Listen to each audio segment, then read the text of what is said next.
Welcome back to the Erickson Brothers Podcast, where we are here to discuss the questions that we don't know the answers to and the possible returns of life's investments. I am back with your hosts, your co-host today, Jeff Erickson, here with my older brother, Matt Erickson. Some of the topics we talk about are faith, family, and fitness, just kind of some of the main things, some of the priorities we have in our life. Matt, how's your day going? How's your week been so far? Week's good. We're doing it on a different day, so it's a little bit different perspective. Yeah. Coming from work, like kind of in the middle of the week, but it's already Tuesday night. Like tomorrow's Wednesday. Let's go. Like we're basically done with the week. It's the weekend in about 6 minutes.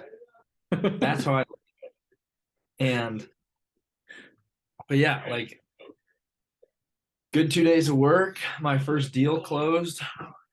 So that was cool to see from start to finish, just the entire process for that. And I mean, it wasn't my deal. I was on the deal with two other people. But that was interesting to see. I had a meeting with my boss that went well.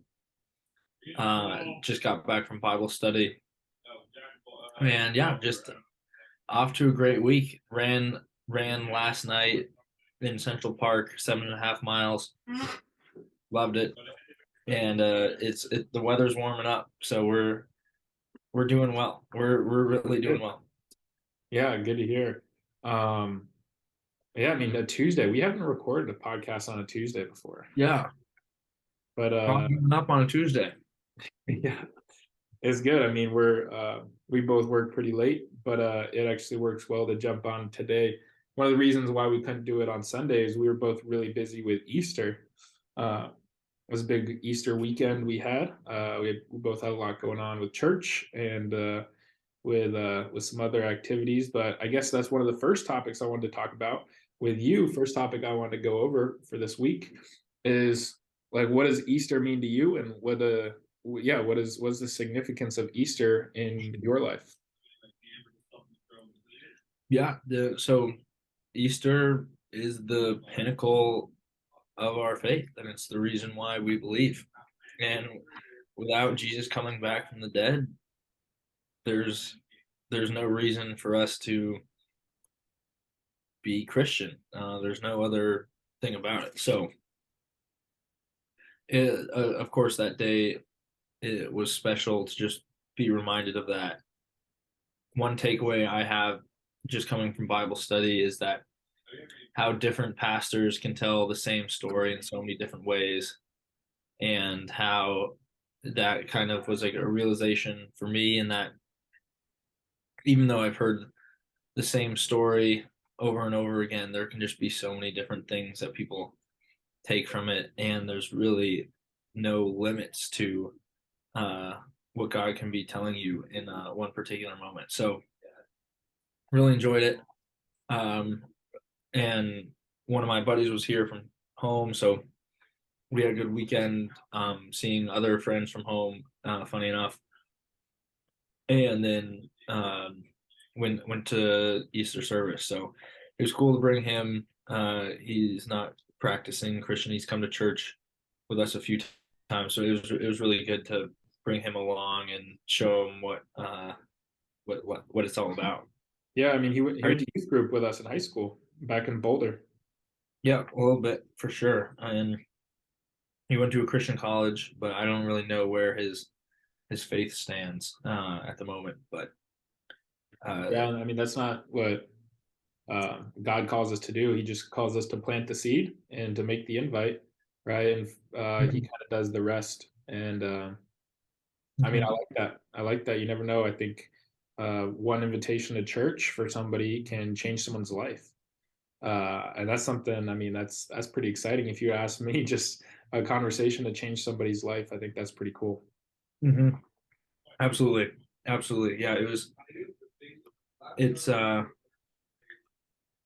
yeah, and it's cool. Like the Easter is like the big dance, like it's the championship game. So Everything's on the line. It's the it's opening day, it's the World Series, it's whatever you want. And it's it's an amazing thing. And I think um I got pretty emotional during the service thinking about our uncle um mm, who passed away a few months ago. And I still can't really identify why I was thinking of him throughout the service, but uh it was just a recurring thought in my head of um him just like reflecting on the last few times I saw him and where he stood in his faith and um just like how life is limited and you never know the last time somebody could hear the gospel and because there is a time when too late is too late and I don't know what that looks like for our uncle. um he came to church, we brought him, he did make some steps towards that. Um, but a final word, I don't know. yeah. So it does put urgency on everything and how nothing really is guaranteed. Hmm. Mm. Yeah. Yeah, definitely. I mean, like, again, like in our uncle's circumstance, he wouldn't have gone to church had we not invited him, Yeah, right? and Like we were, Matt and myself were, and our father, um, were and our really, mom. and our mom as well. Yeah, really, our family were really the only examples that he had in his life of like people he interacted with on a daily basis of people that were practicing Christians, and um, hopefully that was enough for him to realize that Jesus died on the cross for his sins, and that through repenting that and through recognizing that Jesus is our Lord and Savior, hopefully he was able to find his way to heaven. You know, I don't know what that conversation's like, but again, what we can do is we can plant the seed and we can make the invite, and we can hope something was kind of changed in his heart. But again, yeah, definitely stirs up some urgency. There's definitely Mhm. some people that I could do a better job at inviting to church, honestly. On my Yeah, yeah. I heard one thing this from a pastor, Jonathan Pokluda. It was just a short clip. I've been really diving into what he's been saying, but the one clip he said was like people always come up to him and say like, "What's the easiest way to share the gospel?" And he's just the easiest way to share the gospel is to share the gospel. Like you don't need to make it that hard. Like just start talking about it. Mhm. And it's simple and it's urgent and it's the most important thing you can do in somebody's life. And sometimes all it takes is us for us to plant the seed, but we are, and that's what we're called to do. Yeah, I And mean we're the hands and feet of God, right? And if not who, if not us, then who? And if not now, then when, right? Uh, Mhm. and especially with our uncle, like that caught me by surprise, bro. Our grandma called us out of the blue one day and was like, "Yeah, like, told us the news after she found out." But I mean, I definitely wasn't expecting that. It wasn't like unheard of, as his health was definitely struggling, but I thought he was on the upward trajectory. I thought he was moving in the right direction, taking some right steps. And again, you never know. Life is really precious. And I'd say one thing I got from that was that just like do what you want to do and like live life how you want to live it because you never know how long it's going to last.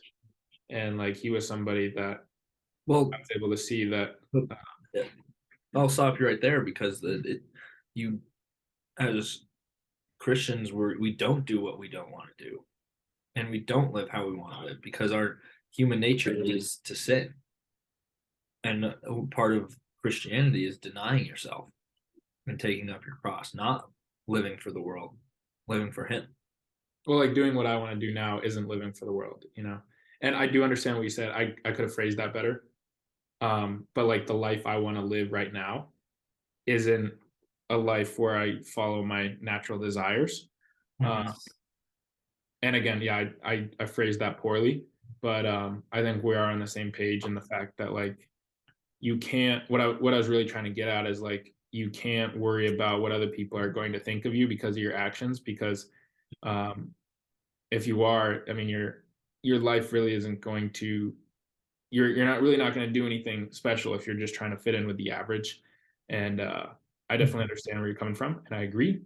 But the main point I wanted to get across is like if you if you're just trying to fit in, if you're just trying to fit in with the status quo, then um, it's not really going to amount to much. Mhm. Mhm. Yeah, the status quo is the status quo for a reason. Like Right. it's average. Average does not amount to anything. It's Yeah. on a Right. graph. Average is in the middle. The first derivative, it's flat. Like there's just nothing special about average. Yeah. I mean, the average person in America is overweight, has bad relationships, doesn't really work on themselves, is broke in a job they don't like, less than $5,000 saved. I mean, just like the average is a pretty shitty existence, if you were to ask me. And again, yeah, you're called to be great, and I think everyone has that within them. I think everyone has the ability to do something special with their life. Um, Mm-hmm. yeah. Mm-hmm. Mm-hmm. I agree. Well, one thing that I wanted to talk about, and it's more of a personal question, but I'll start with a story. Okay, So I like this. the last week, I had worked until around 7:38, and if I work that late, I get to order dinner. And I ordered sushi, so I ate my sushi, worked out at the gym, and walked home with my buddy who I lifted with. It was just a perfect night. I had lifted. I was content. I was happy because I was like I had just come from working out. It was just perfect weather. And the thing that I just like kept on coming to my mind was that like I was just like in homeostasis. As nerdy as a term that is, but that I just felt like nothing could have gotten better. Um, just perfect weather. I was just content in every way, and just like hanging out, walking home with one of my buddies. And I told him, I was like, dude, I feel like this. I could not have like picture. I don't think I can feel any better than I feel better like right now. I was just eat. I could just yeah.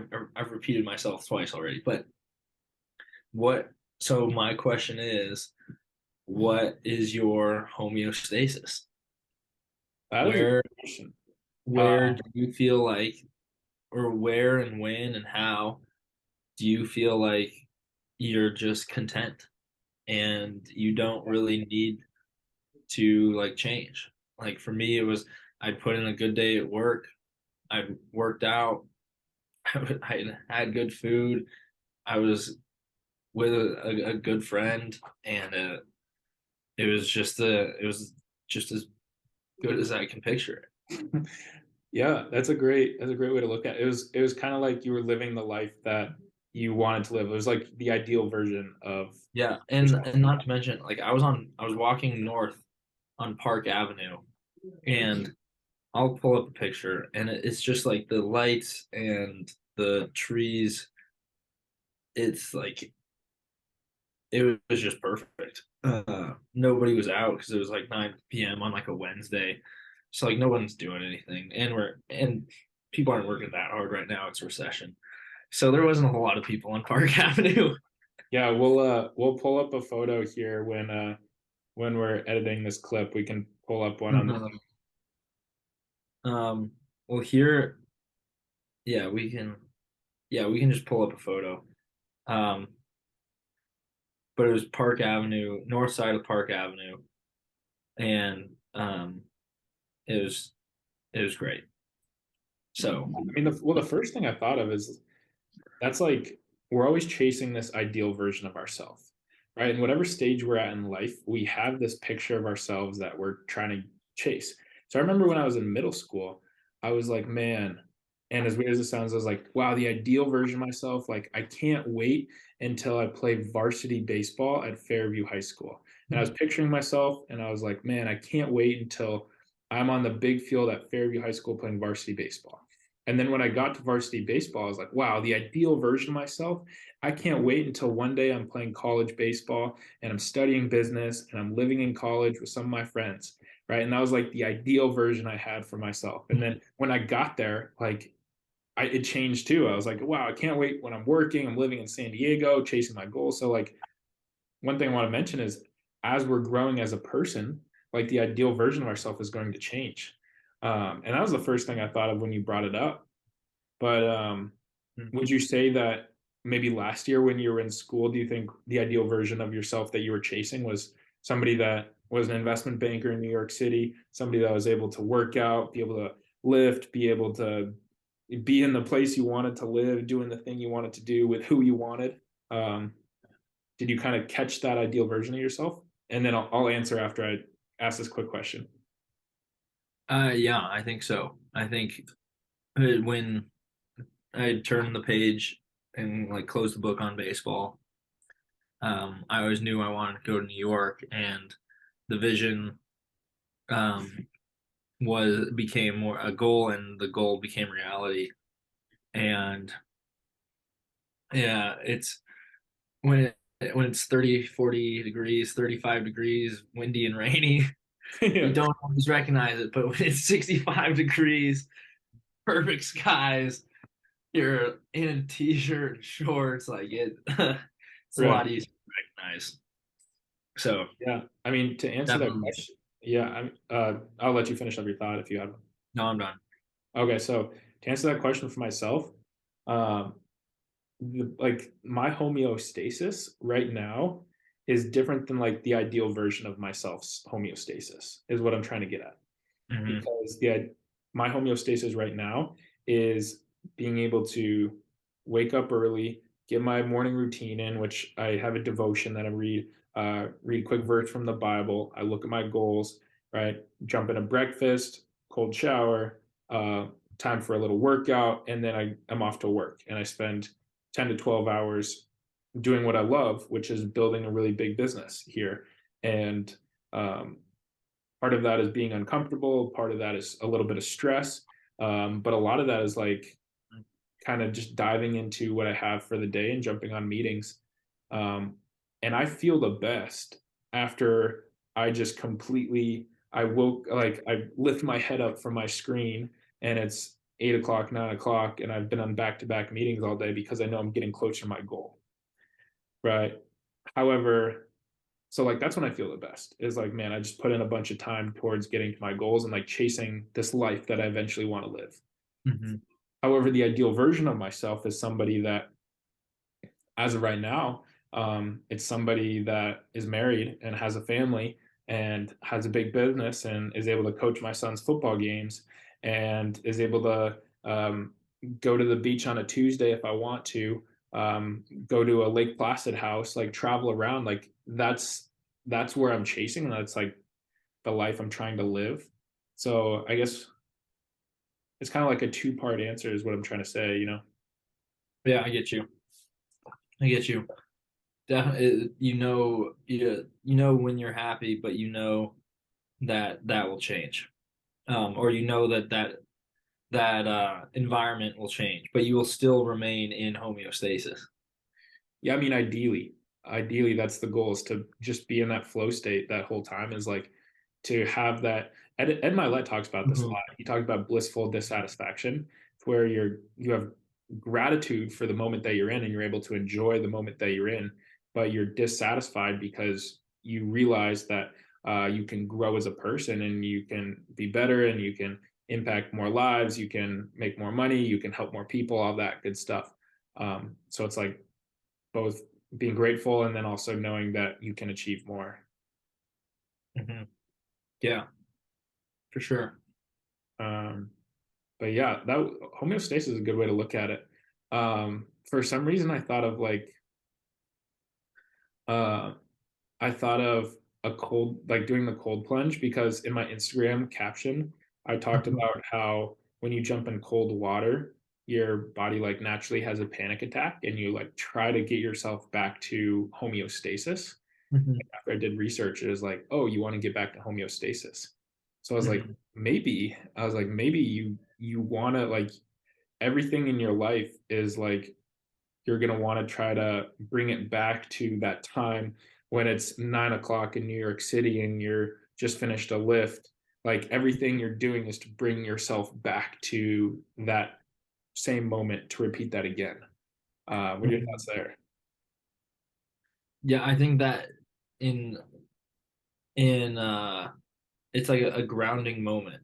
Just like I think David Goggins would say it's like a like something you put in a cookie jar, Mm, or it's just something that you can reach for and hold on to. And sometimes you're not in homeostasis and you know that you will be there someday, but you don't know, you know what it's going to feel like, you know what it's going to be. You have that clear vision, but you're not there yet. But we're still always trying to get there. And I think so I think there's a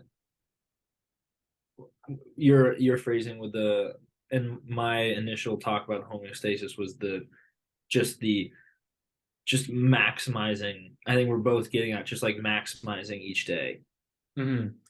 physically, financially, socially, um, and sometimes you aren't able to do all those, but to an extent, like the I was just super content in that moment. But like long term, we have our goals, we have our vision, and I Mm, think over time you can ground yourself back into that. You can ground yourself with both and saying like, here's where I am, here's where I want to be, and just keeping yeah. that tandem focus of being present but also focusing on the future. And one thing that like I found especially in college is that you get into this like middle ground of autopilot, which is just the worst, to where like you're just So kind of like bad. going through the motions. You're you're just like clocking in, clocking out, week in, week out, and there isn't really much much difference or much stimulant. It's just you do this, you go to class, you go to practice, you lift. It's Mhm. just it's a lot, but you're not really enjoying the moment, even though you're doing these things that for me at least, I was doing these things that I loved and I was working hard and I absolutely loved it. But I did find myself getting into autopilot sometimes, where it's just a it was just I wasn't grateful for the present, but I also wasn't thinking about the future enough. You're Uh, just trying to like survive. I I I was surviving, and in that time, I was still working harder than a lot of people. I was still enjoying my time, but I still think there was like some aspect of it where it's just in autopilot, where you're not maximizing either. So, Mhm. mhm. Yeah. Yeah, I mean, that's a good point, and that's honestly something I should like doing some reflection on our conversation already. That's something I should think about more is like kind of like appreciating the journey that you're on. Because for me, it's like it is kind of tough to appreciate the journey I'm on because I can't really see the fruits of my labor as much as I would say that you're able to see the fruits of your labor right now. Mhm. Because I honestly I haven't had that moment where I'm like walking on the beach and just crushed a California burrito and I'm gonna go surfing under the moonlight, like Yeah, I'm not there. yeah, But uh-huh. I do kind of want to think about what that actually looks like in my life.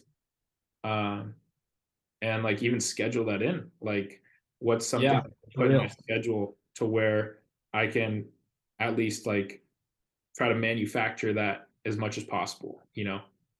Yeah, and I think that we're just talking about like enjoying life, Yeah. Oh, like 100%. that, That's what it is too. Like the with just being happy and content, and also being proactive about getting to those. places of contentfulness and joy. Um, so yeah, Yeah. yeah, Wow. Great. makes me think. Mhm. Yeah. Great conversation. Mhm. Uh, cool. Well, number three, we got a couple minutes here. Any new and fresh ideas for our topic number three for today? Yeah. So I have an update on my 6 a.m. week, and Okay. uh, it was only a week, nothing major. Like I worked out in the morning 3 times. Uh, I walked around twice, uh, and I went to work. I worked out 3 times, walked around once, and then I went early to work, and it was good. I'm not the I didn't really see the fruits of it, but like that's what I committed to, and I'm glad I did it. I think my recoveries were locked in all week, which was good. So it's sustainable. It's my body's reacting well, and it's it'll continue to be like something that I think about. But um, it's uh, it's You nice having a little bit more you time did it. for it. You followed through. I followed through with after failing. I followed through. Okay. Well, that's a win. Yeah, yeah. So it's and I got up at 6 today, and I'll get up at 6 tomorrow. But I don't need to commit to it because I enjoy sleeping. And I enjoy. I don't think everybody has to be like the 5 a.m. guy, and I don't think I am. And And you yeah, don't have to be either. what? You don't have to be either. Yeah, If you can be more efficient in yeah, your day yeah. because you got 8 hours of sleep instead of six, then like the goal is to maximize output, not to see how Wake up. much time we can put under the bar. Yeah, yeah. Well, speaking of putting things under the bar, I benched 280 today. Okay. You getting up there? You're climbing up to where I'm at? Yeah, well, I hadn't maxed in a while, so I think I'm gonna max every week until I plateau. Um, so the last time I maxed, I got 275, and that was probably 6 weeks ago. So I've been working out and benching every week, and I'm going to now I can plan my build up sets a little bit better for next week, knowing that I can hit 280. So I'll probably do less sets to warm up to try and hit 285 or 290, which is crazy to think about because it's a lot of weight, but It's a bunch of I, weight. I hit it. So my Cool. new goal um, would be bench 315 on June 15th. 315 on 615. Yep. Good. And that That's would be gonna happen. exactly that would be exactly 1 year after surgery. And a lot of people say you're fully recovered after 1 year. Well, that would be I would argue you're fully recovered now if you're putting up 280. Yeah, yes, I am. Yeah, I am fully recovered. But like the for normal people, they say like a year is where you feel For peasants.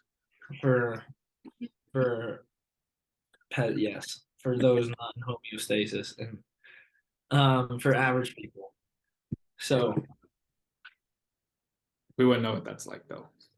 no, so going for 315 on 615, and it'll be a thick boy. Yeah, already are. Hmm. Hmm. Cool, bro. Well, finishing up, any new updates with how you invest the only two resources that you have? Yeah, yeah. Uh, Still saving more than usual, not really putting it into anything crazy at the moment. Opened a life insurance account with the screen mate over there, and um So that'll be another thing. There's an investment and investing my time. It was I said this last week on the pod too, but I just really love when friends come together. People I Mhm. know that I don't know. People I know that don't know each other when they come together. So that happened again this week, this past weekend, just like being able to bring people from different aspects of life together, over dinner or just hanging out. So I love that, and got another plan for that this weekend. So I I think Friday we got a whole bunch of guys going out to dinner. So yeah, Sweet. it's Cool. Cool. mhm. Good to hear. Yep. Yeah, for me, What about you? yeah, no new updates. Um, Running it back, stacking wins, putting putting more time under the bar and getting a lot of reps in, which is good because what I realized in business is the person who does the most meetings wins. And I have the chance to win because I started this business so young, in comparison to most people. So I have I have more time where I can get in more meetings. So really just trying to maximize that. Um, I don't know if it's sustainable. I have no idea if I'm going to burn out. I have no idea, but Yeah. I'm doing everything I can, and I'm going to make it happen. And Yeah. yeah, Well, we can talk about that next week, though. yeah, we So can. we gonna is this sustainable? How do you not burn out? I mean, and again, like anything, we have no idea what we're talking about. So maybe we're gonna burn out. And it's something our perspective is going to change too. Yep, absolutely. So Sweet. that's Well, it for the pod. How you do anything is how you do everything. Jeff, it was great talking to you as always, and we'll see you guys next week. peace.